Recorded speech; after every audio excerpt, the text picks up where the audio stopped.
téléspectateur yu ITV di leen dalal jàmm seen émission kennu askan wi ñu am mbégte dellu si fi naka noonu tey jii ñu am mbégte dalal Palla Meng nekk président du patronat des agences de voyage du Sénégal ñu fas yéene waxtaane lépp lu jëm ci wàllum aju màkk bi loolu yëpp ñu fas yéene ko faram-fàccee si bile waxtaan monsieur Meng maa lay dalal jàmm ci plateau kennu askan wi fii si ITV. macha allah ñu ngi lay delloo bu baax a baax ngërëm ak sant. ak di nuyoo gannaaw bi ñu santee yàlla subhanahu wa taala julli ci yonent bi sallallahu alayhi wa sallam. ñu ngi sant Serigne suñu Serigne Seydi Aboubacar Sy di ñaan yal na yàlla yokk leeram te taaf ñu ci barkeem di ñaan jàmm nag ci réew mi. ndax li ñuy def nii jàmm rek moo tax ñu man ko kon yaa salaam jooju. ñu ngi koy ñaanal bépp sénégalais ci barke Seydina Muhammad sallallahu alayhi wa sallam barke Cheikh Al Khalifa radiyallahu taala anhu. alors ajuma gis ngeen ak Aïssata Tall Sall mi nekk ministre des affaires étrangères et des sénégalais de l'extérieur lépp tamit ngir waxtaane si aju màkk gi ak tamit contexte bu mu nekk loolu nañ fas yéene waxtaane dañuy dem régie dégluwaat lenn si kàddu yi nga xamante ni jëwliñ bi génn woon na ko ginnaaw ba mu tasee ak yéen ñi nga xamante ni yéen a amee wàllum aj bi muy agence de voyage yi ak tamit lépp lu si jëm dañ koy teewlu si micro Adama Sarr dellu soir si plateau. président Macky Sall daf ñoo laaj nañu xool xaaj bi ñu naka la war a demee ñu yaakaar ni nag ñi war a yóbbu pèlerin yi muy état du Sénégal muy voyagiste privé yi ñun ñëpp war nañu mën a toog ñu waxtaan ñu tënk mbir mi ku ne xam na xaaj bu ren bi kenn xamul ndax dina am wala du am parce que màkk ubbeegul mais président daf ñoo ne bu fekkee ni day am bu leen dara bett mbirum ñàkk bi par exemple est-ce que ñun façon ñàkk bi ñu am fii di ko ñàkk nit ñi pour Covid bi est-ce que boobu la façon Arabie Saoudite am bu day ni Sénégal nga xam ne ñun macha allah fukk ak juróom-benn million nañu yal na yàlla xeeb dolli ñu gën a yokku mais nag boo xam ne réew bu toll noonu yow meloo di Nigéria wala beneen réew nga naan 300 ñetti téeméeri association voyagiste mooy am kooku yàllawul maanaa état dafa war a artu privé yi ba tax na dañuy dem ci loo xam ni cahier des charges la woon. mu nekkoon Aïssata Tall Sall ministre des affaires étrangères et des Sénégalais de l'extérieur alors ginnaaw ba ngeen dajee ba génn coow juddu na si ci wàllum aju màkk bi ndax day am ren wala du am ginnaaw ba nga xamante ni atum 2020 mbir mi mujjul am alors nan nga gisee déclaration ministre bi ginnaaw ba ngeen waxtaanee ba pare. waaw li ñuy jëkk a def mooy sant ministre bi. ñaanal ko yàlla jàppale ko ñaanal nag président de la république. bi nga xam ne moom jëwriñam la président ku ne xam na li mu daj ci aj ak li mu def ci aj kon nag tey bu ministre Aïssata Tall ñëwee ne dafa bëgg rencontrer ñi nga xam ne ce sont les acteurs kon jàpp naa ni loolu lu rafet la te sama baay da daan wax ni ki nga xam ne li mu la defal bu la ko defalul woon doo ko yedd kon bu la ko defalee nga ne ko jërëjëf kon nag jaaraama ministre bi Aïssata jaaraama parce que tey moom defe naa danaa làkk tukulóor donc jaaraam daal lañ ko mun wax ñaanal ko yàlla ci biir waxtaan nag wax nañ ko ne ko mën na compter ci ñun parce que bu ko neexoon mu bañ a woo acteurs yi déglu délégué yem ca ay rapport a ngi ci kanamam activité bi yëpp xam na lan la lépp xam na lan la waaye nag mu ne malgré loolu par respect ak cër kon nag naa déglu ñi nga xam ne ce sont des acteurs donc moo taxoon mu wooñu pour def prise de contact non seulement mais dégluñu te loolu jàpp naa ne liñ ci jële yëpp lu positif la donc jël na note xëy na nag ci li mu wax ci wàllu cahier de charge bi ak avenir bi waaw parce que boo gisee mu insister si aj mag ñi ci nekk ay acteurs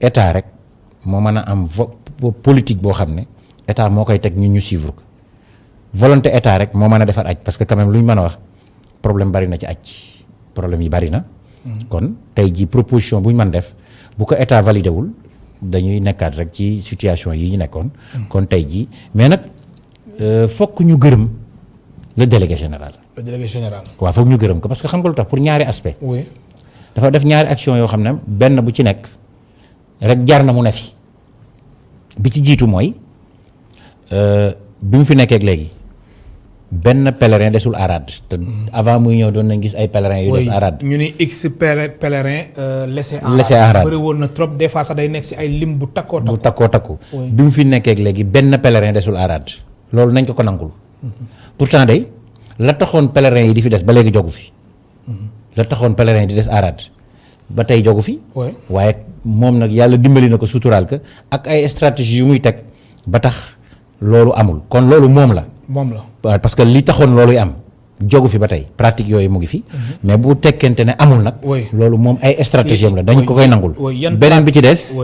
ma bàyyi la nga daaneel. beneen bi ci des moo di kuy communiquer la communication bu am solo lay def. communication boobu lu mu réussir rek looloo ko jox parce que bi mu ñëwee dafa créer benn comité bu ñu tuddee comité consultatif. boo xam ne lu mu lay def day consulter ñooñu et ñooñu c'est composé acteurs yëpp a ngi ci biir sont représentés là-bas donc mu waxtaan ak ñoom beneen bi mooy li doon Arabie Saoudite moom bu dafa demoon pour signer bi mu demee pour war a signer contrat yi. dafa dem signer wul mu jël contrat bi mu ko indee dafa ñëw jox ñu ko ñun. ñu càmbar ko def si ay amendement mu delluwaat Arabie Saoudite door a signer. te loolu musul am kon ñaar yooyu rek jaar nañu nangul ko. alors Palameng da nga ni léegi nga ni pratique yooyu jógewu fi te moo tax léegi pèlerin yi nga xamante ni dañ leen doon fit bàyyi loolu amatul alors yan pratique moo doon waral li ni mel ba nga xamante ne aj Makka saa yu amee mu am ay pèlerin yuñ fi bàyyi. waaw parce que loolu li tax ma ne jógee gu fi ba léegi ñi ko doon def dañuy jël xaalisu pèlerin yi. utiliser que si d'autres fins day nekk ñoo xam ne am na si ñoo xam ne dañ leen jox quota am ñoo xam ne ay rabatteurs lañu. bu ñu demee ba à la fin parce que li pratique bi nekk ci aj Makka mooy nit ñi dañuy bëgg a lekk seen bénéfice te liggéeyaguñu. maanaam. ñenn ñi. pour mu gën a ils sont pas solides financièrement il faut que pèlerin versé nga door a mën a dem Makka ci pèlerinage ngay gis maanaam dama koy xayma ci ku am taxi. te client bi jox looy fay autoroute rek looy jënd essence. te yóbboogoo client bi. donc pratique yooyu moo am ci biir pèlerinage loolu au finish dafay poser problème. mais ñooñu est-ce que war nañu yóbbu ay pèlerins. waaw loolu nag xam nga moom laa ne volonté état la loolu dafa doy waar. loolu volonté état la parce que garantie bancaire la ñuy joxe. garantie bancaire këyit la te kenn ku ne xam na ne pratique bi am ci banque yi mooy bu la banque joxee caution bancaire avec un X montant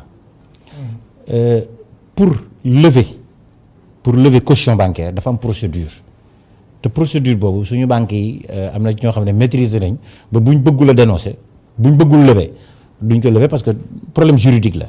et y a des vices de forme. ci biir kon procédure la or que tey bu état bëggoon pour mu solide par exemple bu ñu defee calcul bu ndaw ci cahier de charge bu bees bi nga xam ne moom nga dégg ministre bi di ci wax. wax nañ ne minimum 400 pèlerins ba 600 mooy proposition yi nekk ci biir. mais nan nga mën a imaginer tey ñu ne aju Makka par exemple 3 millions mooy minimum. 3 millions boo ko multiplier fois 400 ça fait 1 milliard 200 1 milliard 200 yooyu encaissé te mënuloo am 200 millions de garantie loolu volonté état la ba pare garantie bi warul nekk kayit xam nga garantie bi lan la war a doon. waaw nga dem ci banque bi banque bi jox la xaalis nga dem yóbbu ko caisse des dépôts et de consignation parce que ku am activité te activité bi productive te activité bi banque bi wóolu ko. banque war naa mën a génn sur un chiffre d'affaires 1 milliard 200. kon yéen patronat bi proposition boobu ngeen proposition boobu la ñuy def pour que ñu yóbbu. caisse des dépôts et de consignation ku bëgg a jël 400 pèlerins nga yóbbu 200 millions caisse des dépôts. te loolu dañu koy xaarandi si cahier de charge bi wala. non amendement la yu ñu def si biir cahier de charge bi. amendement yi ngeen def ñun def nañ ko.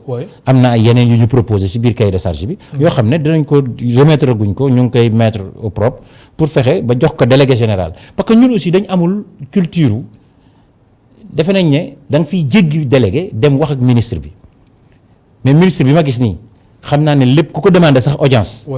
dana la jaarloo ci. fi nga war a jaar ba nga jaar ci délégué parce que délégué la ñu dénk. te moom wax na leen ni ci biir discours am wax na leen ne leen décret bi fal délégué mooy décret bi ma fal kenn naa koy def mooy président Macky Sall. mooy fal mooy folli. alors ci prise de contact bi ngeen amoon loon ak Aïssata Tall Sall ajjuma yan jafe-jafe ngeen tegoon si table bi su weesoo li nga xamante ni junj nga ko fi léegi. waaw donc parce que ñun daanaka ay contribution rek lañ doon def. mais tout a été prévu si biir cahier de charge boobu. donc doléance yeeg critique yeeg parce que am na tuuti critique quand même. quoi qu'on dise parce que lépp jagul. critique par rapport ak lan. par rapport ak nombre bi. li indi 200 ma rectifier tuuti ci li ñuy wax ne ay 25 organisations yi moo am. waaw te ministre bi moom 300 la wax. léegi man dama lay wax li chiffre bi gën a wóor. bi xam ne ku ko vérifier loolu lay doon 287 organisations la. sur les 287. mais 25 am na ñu ni 25. waaw kii ñiy wax 25 dañu leeralul 25 groupements c'est-à-dire 287 yooyu. ñoo regroupé wu sur 25 entités. kon 25 la wala. non 25 yooyu regroupement loolu la wax nee naan 25 la ñaar fukk ak juróom. xam nga moom laa lay wax ne. ay pàcc. xam nga bu wax ñëwee. oui te tojuñu wax bi du leer. dañu jox ñi am quota ñi xam dañu am quota pour organiser remplir conditions yi. ñooñu 287 la ñu. 287 si biir 287 yi dafa am ñoo xam ne 15 la ñu am ñoo xam ne 20 la ñu am ñoo xam ne 50 am ñoo am 200 donc ñooñu nag ñoo regroupé wu si ay entités ba mu nekk 25 groupements. mais 25 groupements yooyu du groupement bi la ñu jox dañu regroupé wu ñun si ni mu ñu neexee koo nekk foo sentir nga dugg ci groupement boobu. ñun ñoo dem regroupé wu noonu la tëddee. ñun ñoo dem regroupé wu bi ñu regroupé wu mu nekk 25 entités mais ñi am quota reconnu par la délégation validé par l'État ñooñu 287 la ñu. te 287 yooyu yëpp am nañ agrément. ñooñu ñoo am agrément am quota. am nañ agrément am nañ quota. waaw parce que agrément bi ministère des affaires étrangères moo lay agréé. bu la agréé ba pare nag ñu door la jox quota selon li man nekk. mais 287 yi nga wax wala tamit 300 yu ministre Aïssata Tall Sall wax moom si gis-gisam dafa bari. mais c'est énorme mais c'est la volonté de l'État état la neex rek. kon bari na. waaye non c'est-à-dire am na dëkk yu ñu ëpp par exemple boo demee fu mel ni Niamey 14 agences ñoo koy def. ñun 12 yi ñun Niger. donc ñoom 14 agences ñoo koy def 14 agences ñooy liggéey bi. te ñoom ñoo ñu bokk teg si yoon. ñoom 15000 lañu ñun 13000 lañ am ñoom seen quota 15000 la 14 agences koy def ñun ñu am 13000 287 organisations di ko def loolu xam nga loolu fa la caaxaan mën a yem waay. mais 287 yooyu yëpp suñ ko wàññee est-ce que aussi du am si ñenn agence de voyage yoo xamante ne mbir mi vraiment dinañ ko yëg dina metti si ñoom bu baax. xam nga mënuloo def omelette te doo toj ay nen. kooku naxaate la. on peut pas gis nga dafa am loo xam ne li ma ne la volonté de l'État la. li ma la mën a expliquer mooy ay association ñu ngi ci biir ay GIE ñu ngi ci biir ay agence de voyage ñu ngi ci biir xam nga loolu lan lay jur. lu muy jur pétrole ndox ak diwlin kiy togg dootu togg ci diwlin ji borom ndox mi dootu ko mën a naan borom pétrole bi dootu ko mën a jariñoo fourre-tout la donc loolu nag volonté état rek moo mën a assainir milieu bi. volonté de l'État ñoo ko mun defar loolu dañ koy delloo état. kon su ma la déggee bu baax Palla Meng am na si ay agence de voyage yoo xamante ni waruñ yóbbu nit ñu dem aji Makka. xam nga wax naa la sànq mel na loolu nga bëgg wax de. xam nga wax naa la sànq ne la. oui am na ñoo xam ne bu pèlerin versé gul mënuñoo dem Makka amuñu paasu Makka. su pèlerin maanaam foog pèlerin. versé ñu am lu ñu paase ñoom pour dem Makka pour xooli logement.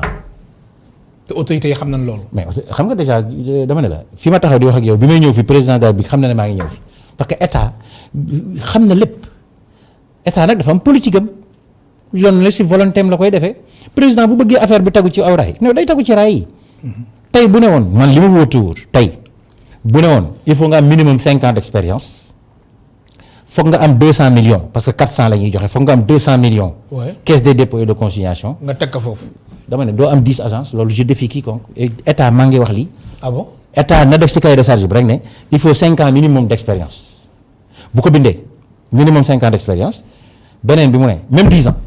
5 ans ou 10 ans d'expérience. parce que lu ñuy def 10 ans ingénieur nga ci ñu def 10 ans d'expérience benn caisse des dépôts et de consignation 200 millions ubbi ko pour 1 mois doo am 10 agences. mais agence yi ngay joxoñ baaraam tuuma ñi nga xamante ni foog. pèlerin bi versé su ko defee kooku ñu mën ko yóbbu ñooñu est-ce que ñu ngi réussir chaque année aj bi wala déet. mais moom laa la doon wax sànq ne la moo rectifié du ay agence de voyage. parce que c'est des associations et des GIE et des agences de voyage.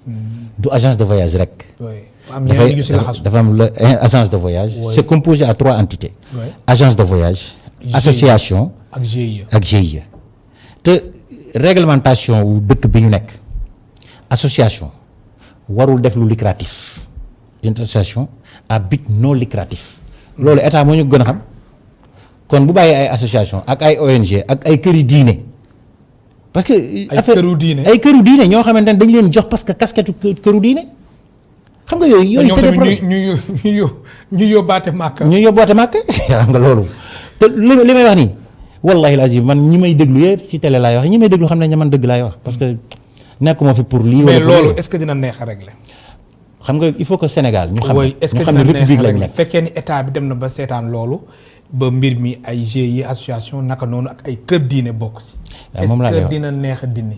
xam nga li tax nga xalaat loolu mooy suñu problème li tax nga xalaat ko rek mooy suñu problème. moo tax may la volonté politique gu état la état lu mu bëgg a def dana ko def lu mu bëgg a réglementer dana ko réglementer ça c'est sûr mais boo demee ba ay ONG ak ay association di concurrencer ay agences de voyage ça pose problème. mais est-ce que loolu concurrence la. ñoom c'est une concurrence déloyale. mais ñoom dañ ñëw aussi peut-être respecter yoon yi ngeen jaar yéen. ñoom mais mënuñu ko respecter parce que liñ mënuñu ko respecter parce que tam mënuñu ko respecter. mais est-ce que loolu aussi concurrence déloyale la pas la même. non mais xam nga li tax ma tuddee concurrence déloyale ñun ay agence de voyage la ñu. am ay employés di am bilan di def comptabilité nekk ay contribuable donc kooku clientèle bi nga xam ne chiffre d'affaires am bi mu waroon def loo ci rocci rek boo ko joxee keneen yaa créé concurrence bu déloyale parce que kooku bokkuñu statut juridique te koo bokkul statut juridique mu bëgg a def activité bi ngay def et mu nekk lu saisonnière. maanaam ñoom daal aj maak ba aj maak si la ñuy liggéey ñu leneen ak kooku concurrence boobu dafa déloyale parce que kooku amul employé man am naa employé. kooku xanaa xamoo ne même ci tarification eau électricité ak téléphone. oui. à usage domicile ak usage professionnel bokkuñu.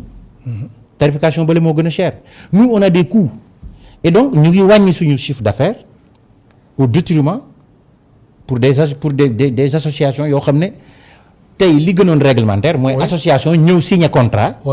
ak agence. parce que agence bi c'est un contribuable. kon ñoom agence yooyu dañ leen di pousser yéen tamit ngeen wàññi.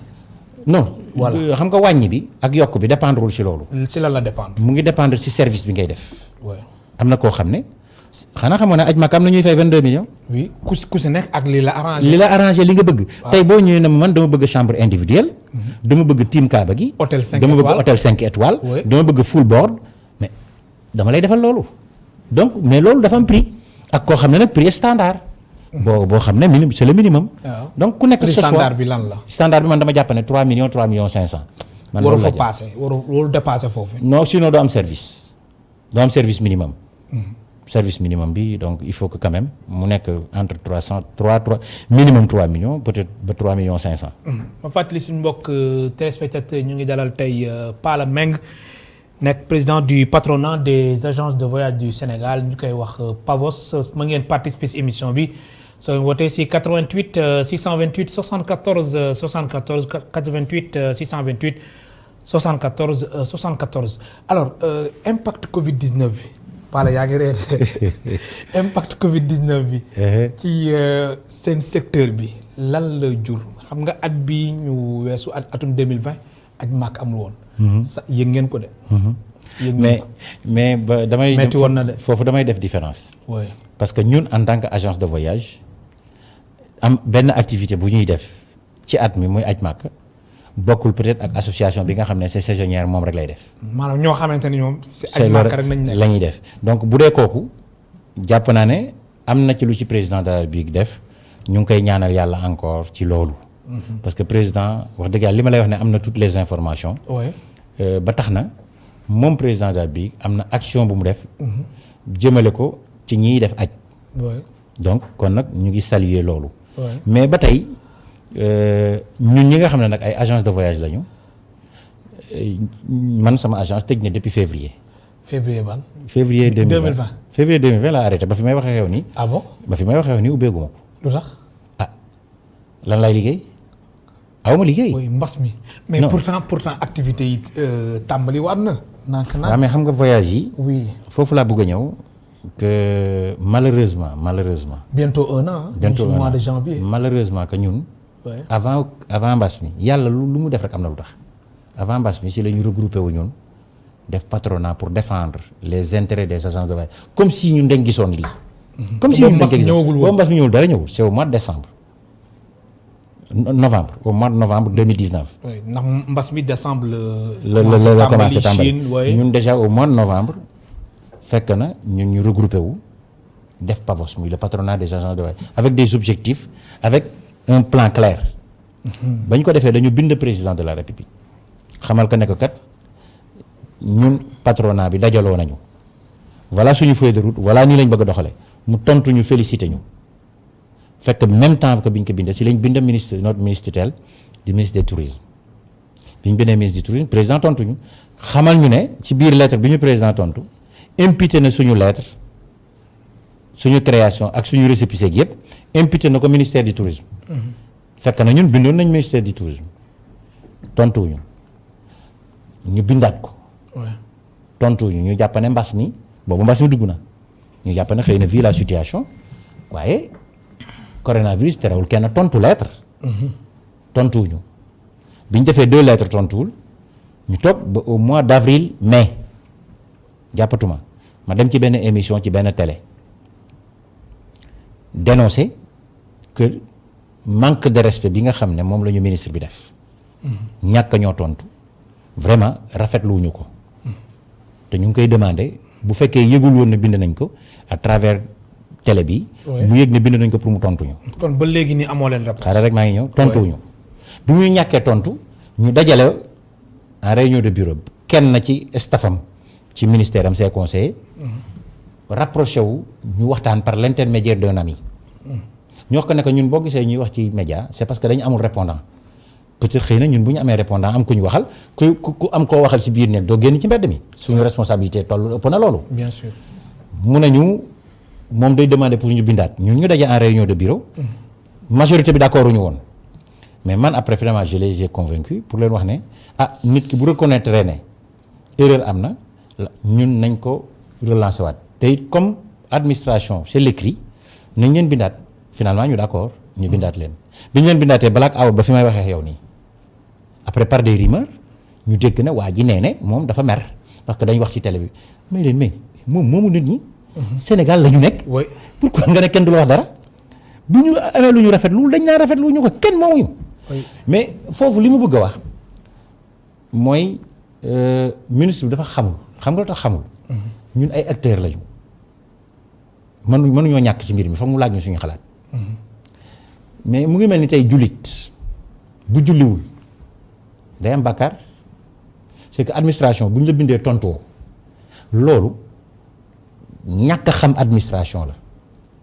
xam nga nag dañuy jaawale fii réew mi ku noppeek ku yaru réew mi dañuy jaawale ku noppeek ku yaru. donc administration boo amee yaru administration bu ñu la bindee da ngay tontu si vraiment da nga am yar. administration boo amee yaram bu ñu la bindee da ngay tontu. parce que président de la république mi nga xam ne ku nekk li nga yor moo la ko dénk biñ ko bindee daf ñu tontu.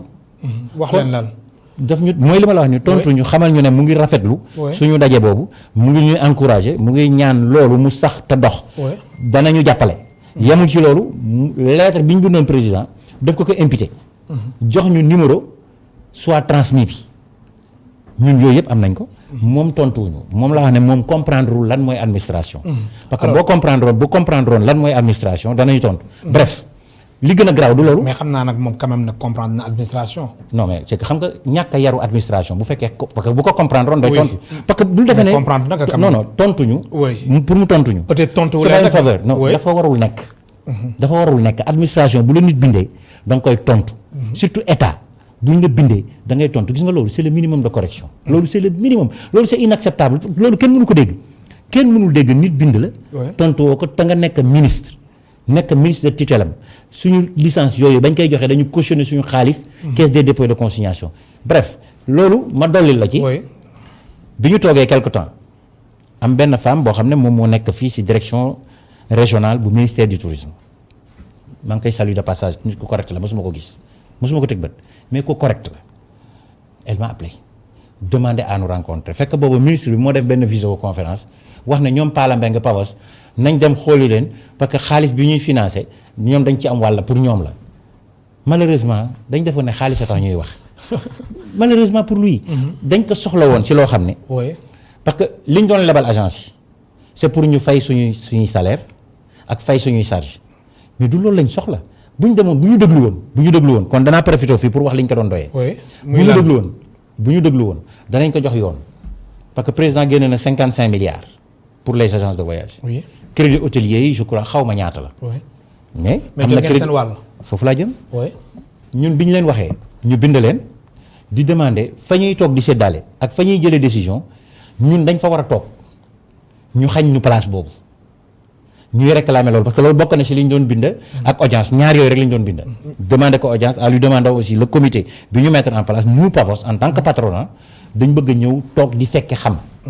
ñu xañ ñu loolu yan yoon lay jaar ak yan yoon nan lay doxee nan lay doxee. tontu ñu donc bi ñu ñàkkee tontu ñu bind le général Ndiaye bi ñu bindee le général Ndiaye bi nga xam ne François Ndiaye bi géré. oui fonds force Covid yi ñu vraiment ñu ngi koy saluer de passage. mu recevoir ñu déglu ñu pendant 2 heures de temps d'ailleurs quelqu'un de très correct voilà le pays mérite des gens comme ça. Ouais. donc mais ministre bi non seulement tontu ñu daam bi bu mu ñu waxee ñu nekk ñun solution yi ñu ko bëggoon jox mooy benn bu ñu jëloon xaalis boobu nga xam ne moom lañ ñu nar a jox ci ay 4 millions ki 3 millions nañ ko jël dugg ko ci capitalu compagnie aérienne Air Sénégal compagnie nationale. ñu nekk ci actionnaire boobu benn la beneen bi mooy état buy voyager mu bañatee jënd ay billets ci compagnie aérienne bi mu di ko jënd ci agence yi pour ñun ñu exister parce que le Sénégal émergent mënoo ko def sans les Sénégalais. te loolu moom ngeen di xaar ñu rëñ ci nii. non mais c'est que xam nga bu ñu ministre maanaam état bi da ko war a def. mais état bi ministre bi. mais loolu weesoogul. non weesul boo tax ñuy waxaat nii parce que bu ñu xamoon ne amul njariñ duñ ko wax. mais dañ koy tendraat la main pour wax que ne que ñun am nañ ay xalaat ci mbir mi te ci la ñu bokk. ñu boole leen si. ñu boole ñu ci déglu ñu. parce que nit aussi li mu xam boo ko déglu du la ko mën a wax parce que tey dañ ñetti solution la. ñetti proposition benn bi mooy xaalis boobu bu ñu ko jëloon def ko ci compagnie aérienne bi day ne bon agence de voyage yi ils sont actionnaires à hauteur de 50 milliards. ci biir compagnie aérienne bi beneen bi mooy. ñu ne direction bu dépendre ci état wala ministère bu mu mën doon buy voyager ti da koy jënd ci agence de voyage nationale yi agence yi dëkk Sénégal beneen bi. bu mujj bi très rapidement moo di ministre bi moom ci boppam mu xool suñu diggante compagnie aérienne yi parce que compagnie aérienne yi y a une concurrence bu déloyale. mais aussi dafa am conflit d'intérêt. conflit d'intérêt bi mooy lan. yaataa bi nga xam ne ñun balaa ñuy dugg yaataa. dañuy joxe caution boobu ñuy joxe pour ñu jox ñu autorisation jaay kon nous sommes habilités à vendre. léegi compagnie aérienne bi non seulement day dugg ci biir loolu di jaay di ñu concurrencer di jaay te moom assistance la war a def ak kii léegi compagnie aérienne boobu ñun dañ bëggoon gis ministre bi mu xool suñu diggante compagnie fan mooy ay limitam lan la war a def ak ñun lan lañ war a def. parce que beneen bi mooy dafa am ñeneen ñoo xam ne c'est des étrangers yu ñëw installé wu fii ñoom tey. ñu ngi ñuy concurrencer di jaay ci suñu place or que ñun tey bu ñu amoon clientèle ministère direction ak ministère yi. ak lépp loo xam ne dafa wàllu état. ñu jox ko nationaux yi loolu mooy Sénégal émergent. il faut émerger avec les Sénégalais. kon mbas mi yëg ngeen ko bu baax a baax. ci mais moo tax ñu fermer boutique. te vraiment lu ngeen doon xaar ci état bi amagul ba tey. waaw mais c'est que état dafa def ko ne accompagner ñoo xaalis. mooy régler problème bi. te du loolu ñun solution yi ñuy joxe nii moo ëpp impact jox ñu xaalis parce que une agence de voyage nga jox ko 4 millions ki 5 millions régler woo problème am c'est pour ses charges mais bu liggéeyul nan lay couvrir les charges yooyu. emploi yooyu mu war a fay est-ce que xaj na ci loolu. dañuy joxoon loo xam ne c'est juste pour 3 mois yi ñuy supporter pour que ñu génn ci mbas mi def na 1 an. léegi kon tey jii c'est pas trop tard. que ñu woo patronat bi. woo agence de voyage yi xam nan la ñuy organiser wu ba lépp loo xam ne démembrement wu état la. di ministère di direction di état ci boppam gouvernement. bu ñuy voyager ñu jënd seen billet ci ñun. moo gën ñu ko jënd ci compagnie aérienne yi. ñu ñëwaat si billet aju màkk bi nga ni le minimum 3 millions la wala 3 millions 500. est-ce que loolu cherul. xam nga li cher. oui. ak li cherul li koy déterminer. mooy service bi. maanaam ñaata la ñuy jënd ak ñaata la ñuy jaayee. loolu ndax suñ nga comparé ak at yu weesu mbir mi toll woon foofu. waaw mais xam nga at mu ñëw. mbir mi ak ay yokkuteem. te lu mel ni Makka ñoom. lan moo yokku ci diggante bi. benn billet d'avion bi. compagnie aérienne bi dafa yokku. logement yi Makka dafa yokku. logement yi Médine dafa yokku c'est-à-dire ñun dañ ñu laaj package bi ñu détaillé ko. lan ak lan fu muy jaar fu muy dugg parce que si le ministre Boun Abdallah Dionne moo demandé woon loolu bi mu ko demandé ñu homologation boobu ñu wax nga détaillé ko donc détail boobu bu ñu ko xoolee justifié par des factures justifié par des contrats justifié par des virements xam nga lenn lu si nekk dafa am nu ñu ko mën a seete. xaalis bi ngay joxe da nga ko viré mu dem ci compte jóge ci compte bi dem ci compte ñaata la. li nga fay compagnie aérienne bi mu ngi nii li ngay fay lekk mu ngi nii lenn lu ne li ngay fay lu ne am na contrat. oui alors ren donc loolu la ñuy homologué. ren jii ak aju màkk. y' a même pas foofu y' a même pas de marge de 10%. oui alors ren jii aju màkk bi. si sa gis-gis mbir mi ba léegi leeragul de. waaw man Palla Mbengue man Palla Mbengue bu fekkee sama waxu xalaatu bopp laay wax dama naa mënul nekk. mënul nekk. man mënul laay wax bu fekkee sama xalaatu bopp waaw boo xam ne man rek la engagé na parce que li tax ma naa mënul nekk. oui mooy tey jii. ak même vaccination bu ñuy wax. si sa gis-gis mënul nekk. xam nga lu ñëwagul. boo nee mais déjà ministre bi keroog nee na dafa jot ñu waxtaan si étudier xool ba xam mbir mi ëllëg lan lay joxe. waaw mais xam nga loolu moom lay dellu si ne. oui état ñun du ñu xam li état di def mais état mën naa xam ñun lan la ñuy def parce que position yi du benn état xam na fi mu jëm. ñun xamaguñu fi état jëm mais état moom xam na fi mu jëm. xam na fu mu jëm ñun xamuñu fu ñu jëm moo tax ma wax la sànq ne la ñun dafa am fu ñu langaamu damay wax gars yi naan leen taxaw si luy tourné te naa du ma wëndeelu ndax sa bopp la. boo taxaw si luy tourné. wallaay da ngay wëndeelu. kon mënul nekk. si gis-gisu Palla Mbengue si gis-gisu Palla Mbengue parce que mën naa ko wax léegi. waxtu wi daana fekk ñu joxe ay quota mais waxtu wi cahier de charge pareegul. kon déjà am na retard. aujourd'hui on est le 23. le 22 le 25. non justement man. tey le 25 tey le 25. oui kon weer wi jeex na. ñu ngi attaqué mois de février c'est-à-dire avril waroon na fekk parce que aj gi c'est entre juin juillet. oui donc waxtu waroon na fekk au moins ñu xam kii fait quoi. kon su ma la comprendre état moom jàpp na ne mënul nekk. beneen bi mooy. tontu ma foofu d'abord. non xam nga man xaw ma li état di. waaw non mais xam nga da nga ni état xam na fu mu jëm. oui mais man xaw ma kon mbir mi dañ leen di woo ngeen di daje nii di waxtaan ni mais état xam na ni vraiment mbir mi leerul mu am. waaw mais boo déggee si seen li ñu wax. oui xam nga bu fekkoon leer na ci ñoom dañ naa dinañ dem nangam la wala nangam la. waaw joxe ay data comme d'habitude wala yooyu noonu mais prise de contact la woon ak dégluñu waaw bu ñu tolloo si tey ñu def prise de contact ak di ñu déglu ku am xel tuuti di nga xam ne yëf yi moom. beneen bi mooy. quota li wóor te wóor mooy quota bi Sénégal doon am gëwuma mu am 1/3 bi bu dee am. fii parce que man bi ma jógee Makka léegi matagul 40 jours man mi dem Makka umra ji fan yi passé. xool. ban situation nga fa gis ba nga fa demee. situation boo xam ne lii dugg ci Kaaba gi matul 150 personnes. téeméer ak distanciation bi ak it. yow doo def 3 heures de temps ci circuit bi yëpp boo xasee jàll Kaaba gi. ba dem ci Safa Marwa doo duggaat ci Kaaba gi génn rek nga mun def te booy dugg système moo lay dugal c'est-à-dire da ngay valider heure bi nga bëgg a julli ji wala da ngay umra jeeg yooyu yëpp donc. te yooyu amu fa woon.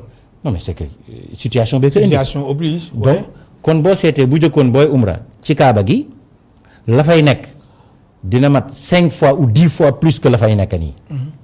nga dem ba ñu wàññi maanaam bu doon 10 ñu wàññi 9 ci espace su 6 mois 8 mois. nga ne da nga bëggaat 9 yooyu dellu si waat xam nga li ñuy wax nii dañ koy wax ci ay faits sur des faits. yu ñuy gis di analyser faits yi. analyser ñu ay wax ay faits la ñuy analyser. mais yéen est-ce que jotul aussi yéen patronat bi ngeen daje ngeen joxe seen position ginnaaw yow ba nga gisee yow nga gis sa gis-gis jàpp ni mbir mi mënul am mënul nekk. est-ce que jotul ngeen waxtaan. joxe seen position c'est que en fait position wu Pavos. mënul nekk ji si réduction wu quota bi laay wax. oui parce que tey xëy na bu Sénégal amoon 2000 Sénégal fu mu doon am 20000 fu mu doon am 10000 par exemple. xëy na 2000 la mën a am. 2000 noo koy séddalee 288 organisations 287 organisations 2000 nga bëgg séddalee 287 organisations loolu tànk rek la ñu loolu laneen lu ñëw. fulu rek lay indiwaat. première chose avant ñu fay àgg est-ce que jotul ñu rationaliser organisation yi. mais dégg man joxe naa proposition léegi situation bi dafa laaj peut-être ay 2000 wala yooyu noonu est-ce que jotul ñu rationaliser tamit yéen ñi nga xamante ne mooy organisation yi nga xamante ne dañ si yëngu laataa ñuy def. xam nga séddale gi di jox ku nekk sa pàcc. xam nga avancé naa tuuti wax la sànq benn wax. oui dama ni tey état na lancé appel d'offre minimum d'expérience 10 ans. 10 ans d'expérience mais 5 ans nga waxoon. waaw dama koy 10 ans mbir mi c'est que xam nga dama ne 10 ans. 5 ans xam nga dama ne 10 ans. tax nga ne 10 ans. donc damay bokk ci biir 10 ans yi. oui. parce que bu ma ne woon 5 ans damay génn 5 ans yi. man 10 ans nit lu mu am 10 ans d'expérience ingénieur la ci. 10 ans d'expérience lépp loo ko def rek ingénieur nga ci donc te man dama bokk ci biir fourchette 10 ans. mais 10 ans nag ñu bëri duñ si bokk de. moo damay rationaliser non c'est rationaliser est-ce que bëriwul tamit. pas rationaliser bi ngay wax. oui. moom laa bëgg a ñëw da nga ne ñu rationaliser. oui moi je propose 10 ans d'expérience 200 millions caisse des dépôts et de consignation minimum 400 pèlerins doo am 10 agences pour un mois.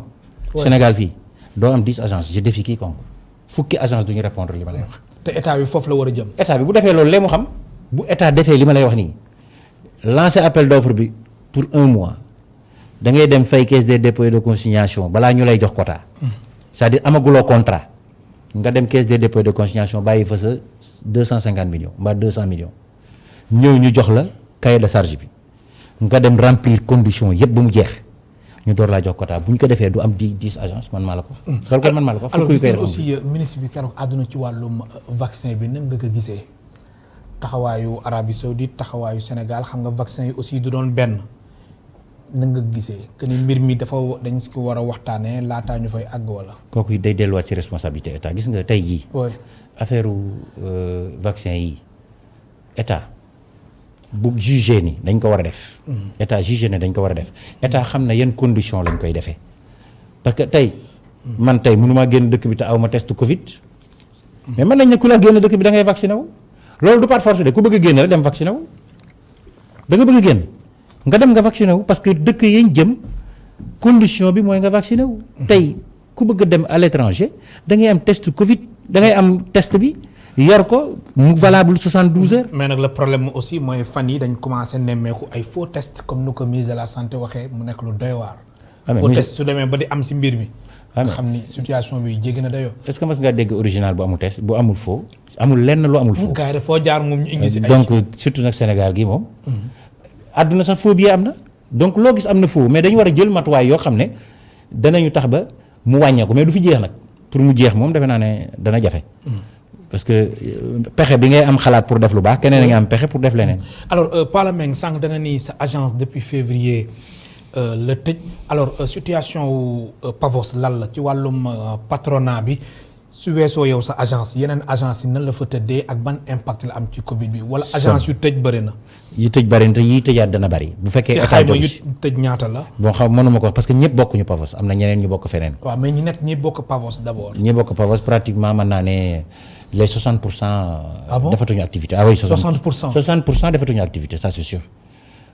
ñenn ñi nag aussi Sénégal xam nga tamit nag dëkku sat la yaa ngay bañ say noon ree la nga ne naa ubbi man tel na pas mon cas ah da ngay ubbi pour rien gagner mais nga bañ rek say noon ree la parce que tamit dëkku sat la ñu nekk Sénégal borom jom la donc te lu nit am noonu yokk sa njàmbaar ñenn ñi dañ fa toog nii rek di dem mais c'est parce que déjà nous sommes concurrencés pour avec les compagnies aériennes beneen bi mooy concurrence su vente en ligne beneen bi mooy suñu état jëndul ci ñun tey bu état doon jënd ci ñun état loolu muy jënd day émerger les agences de voyage mais loolu moom lañ bëggoon ministre bi déglu ñu parce que ministre bi dafa ne ñun nous sommes bourrés ci affaire u xaalis or que fi mu yaakaar ne affaire u xaalis ñun dañ amoon ay idées et dañ bëggoon mu xool suñu diggante compagnie aérienne yi nan la koy régler xool proposition yi ñuy def pour que état di jënd ci Sénégalais yi pour émerger les agences de voyage mais nit boo ko déglu mu bind la nga am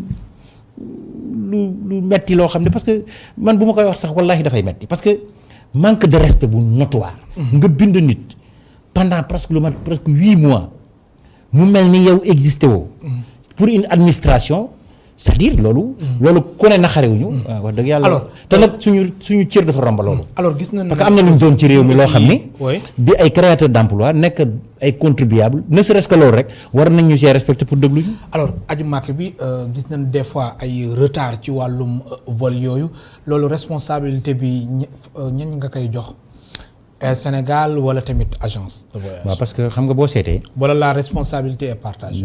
partagé wul c'est la responsabilité de l'État. de l'État. waaw parce que compagnie aérienne bi nga xam ne mooy yóbbu nit ñi màkk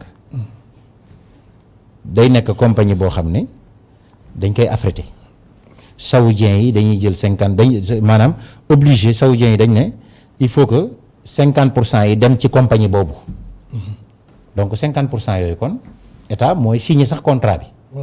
état mooy signé contrat bi ñun ñu ñëw dugal ci suñu 50%. mais loolu yëpp moom lay wax ne foog état déglu acteurs yi mais mën loo déglu 287 organisations mën loo leen déglu c'est un fourre-tout. état tant que réglé wul loolu. mënul nekk non tant que réglé wul loolu réglé wul pèlerinage. ba pare génn ci ñiy def politique génn ci. ñi def politique dafa am ñu si juuxu. non dama ne la xam nga ci biir li ma xam nga man dafa am loo xam ne sax bëgguma ko wax parce que bu ma ko waxee damay personnaliser.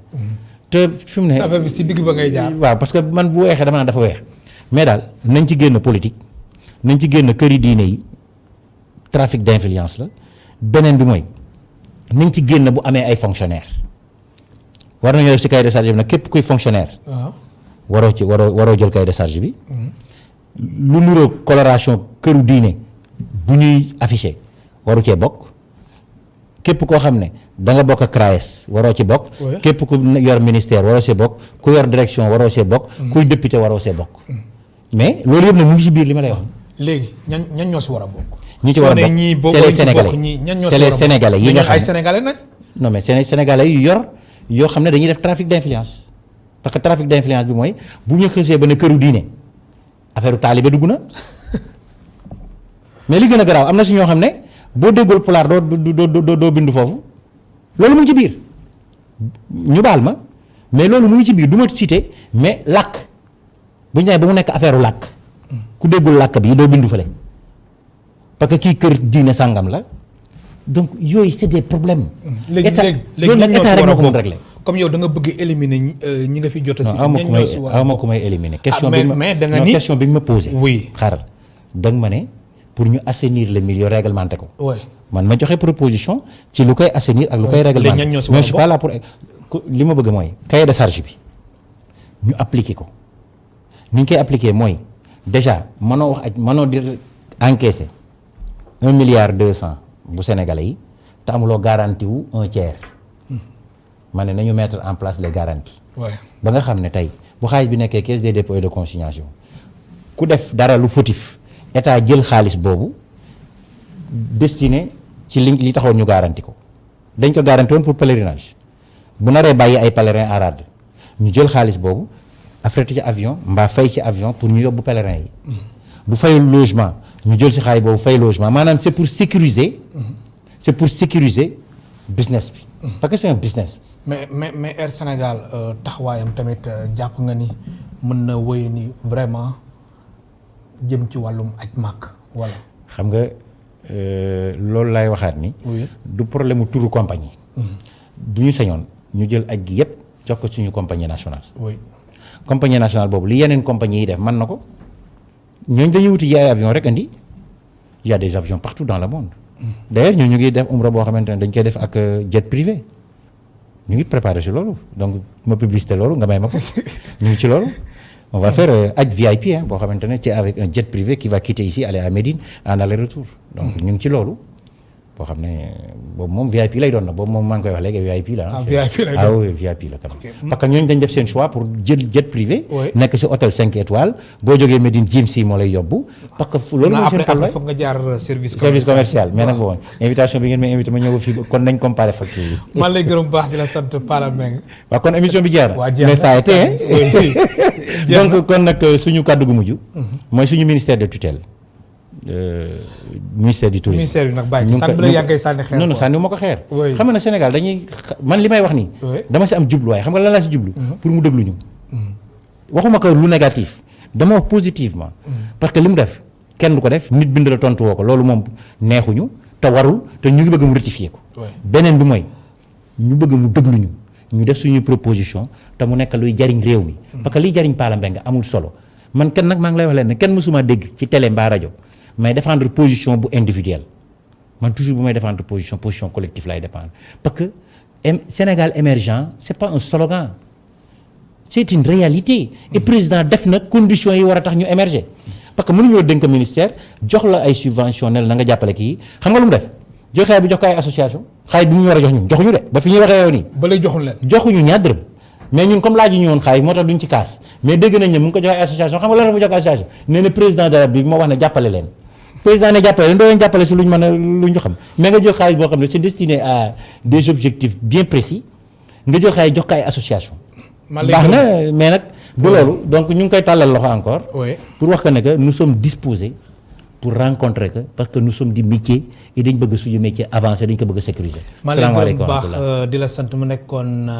Pala Meng président du patronat des agences de voyage du Sénégal di PAVOS mbokk téléspectateurs yi yéen tamit amul seen fay ñu leen di gërëm baax di leen sant ba suba incha allah ñeenti waxtu.